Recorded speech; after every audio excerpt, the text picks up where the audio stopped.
Olá, eu sou o professor Diogo Comba, o Diogão da redação de Português e Literatura também. É assim que você me encontra aqui no YouTube e em outras redes sociais.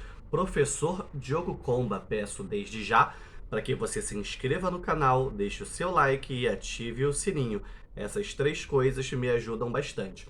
E hoje eu venho aqui para repercutir e comentar com vocês recentes declarações de uma autoridade política máxima do Brasil, declarações essas muito polêmicas sobre o Enem, sobre questões do Enem, sobre temas de redação do Enem.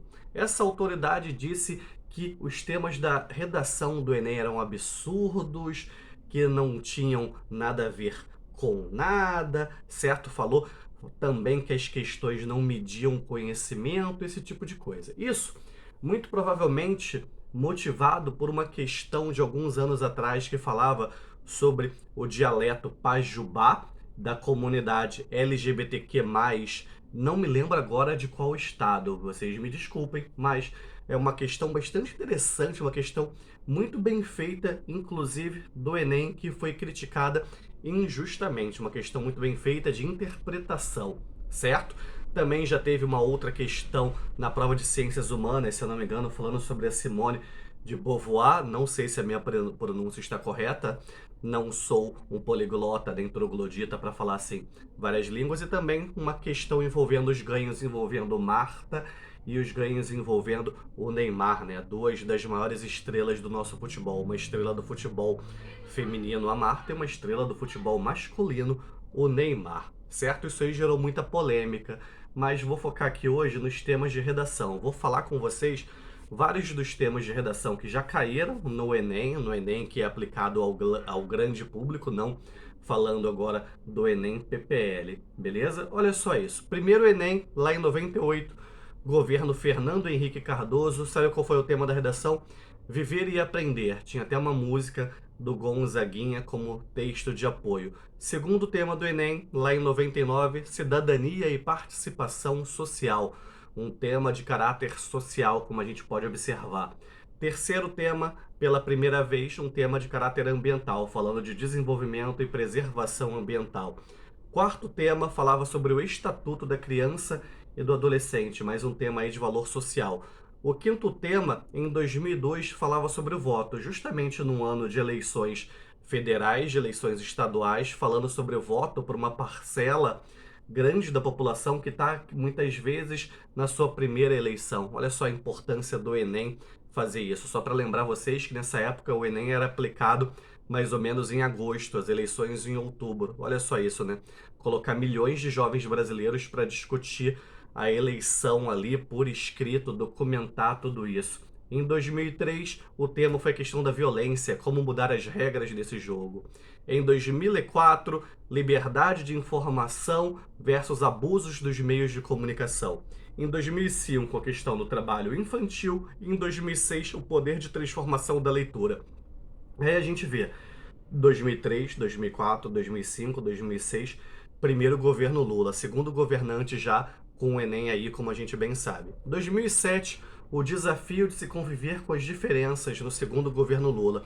E esse tema aí é um bastante interessante, que eu sempre comento com os meus alunos, que ele é bastante amplo e ele, de certa forma, acaba abarcando, abraçando outros temas que a gente teve posteriormente, como em 2012, movimentos migratórios para o Brasil no século XXI, 2016, caminhos para combater a intolerância religiosa, e na segunda aplicação, por causa da questão de várias escolas ocupadas pelo Brasil, caminhos para combater o racismo. Dentro desse daí, caminho, os desafios de se conviver com as diferenças. E quem sabe até mesmo um de 2017, a formação educacional de surdos no Brasil. Continuando, 2008, ainda no governo Lula, falando sobre a floresta amazônica. 2009, o indivíduo frente à ética nacional. Muito se comenta que às vezes o Enem tem um caráter político, e lembrando que nessa época havia uma série de discussões no Brasil sobre corrupção em mais diversas esferas, e o Enem coloca um tema como esse para discussão. Em 2010, o trabalho na construção da dignidade humana. E agora, 2011, já no governo Dilma, viver em rede no século XXI, o limite entre o público e o privado. Um tema bastante parecido com o que já tinha sido aplicado pela PUC, por exemplo. Agora a gente pula para 2013, porque o de 2012 a gente já comentou falando sobre a lei seca, os efeitos da lei seca para o Brasil, certo? Olha só isso, falando sobre uma lei, falando sobre os benefícios que essa lei trouxe aqui para o Brasil. 2014, a publicidade infantil em questão no Brasil. Um tema que para bastante gente foi muito complicado, até porque tinha meio que uma duplicidade ali no comando, certo? Muito se comentou, por exemplo, que na verdade eram os textos de apoio que delimitavam o tema. Depois, violência contra a mulher, a persistência da violência contra a mulher no Brasil em 2015. Olha só isso, cara. Essa daí foi uma das edições do Enem com maior número de pessoas fazendo, muito importante colocar isso em pauta também.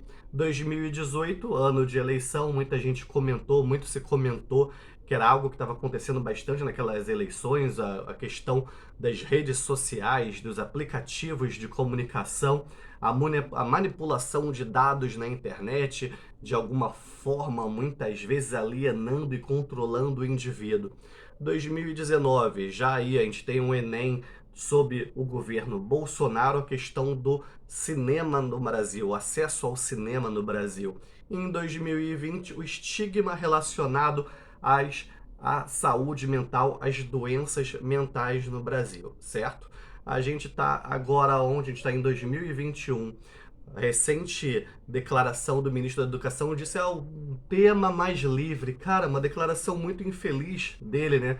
Imagina, não é todo mundo como você que está aí assistindo essa videoaula no YouTube que tem acesso à informação, né? Que tem um acesso à informação quase que imediata. Alguém vê isso, chega lá no Enem daqui a 2, 3 dias, por exemplo, vai achar que o tema é livre, uma declaração muito infeliz.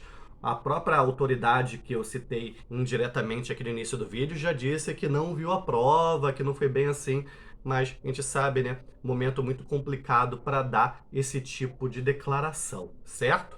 Enfim, dê uma olhada aqui nos vídeos do canal, tem várias possibilidades de tema para o Enem deste ano. Você sabe que eu já fiz alguns palpites. Meus palpites mais fortes quais são? A questão da economia informal, a questão da doação de órgãos e a questão dos jogos de azar. Procura aqui no canal que tem vídeos para todos esses temas, certo? Se você quiser tirar alguma dúvida, dar alguma sugestão, pedir ajuda, deixa aí um comentário para mim ou me procura nas minhas outras redes sociais. Que a força e a inspiração estejam com vocês sem dizer adeus jamais.